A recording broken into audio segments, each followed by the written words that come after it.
সারা প্রদেশ ঘুরাই আমার কাজ, আমি চিনি জানি। সারাদিন পরিশ্রম করে যখন আসে তো পিঠটা বলে বিছনা দে, চোখটা বলে ঘুম দে, শরীরটা বলে আরাম দে। তখন এমনও পর্ব আসে শুধু একটা ডিম কোনো মতে বাইজা খায়া ঘুমায় যায়।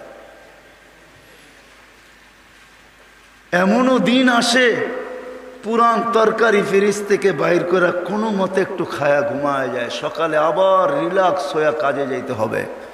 1 তারিখ আসলেই বাড়িতে পয়সা পাঠাইতে হবে, বিদায় তার সারাদিন চিন্তা থাকে 1 তারিখে কি করে সবাই চাহিদা পূরণ করব, বিদায় সে কামায় খাইতে পারে না।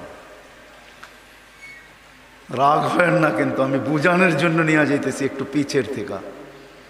চিটাঙ্গের তো মাটির ঘর কয়েকদিন পরে ইতিহাসের একটা পর্ব হবে, জাদুঘরে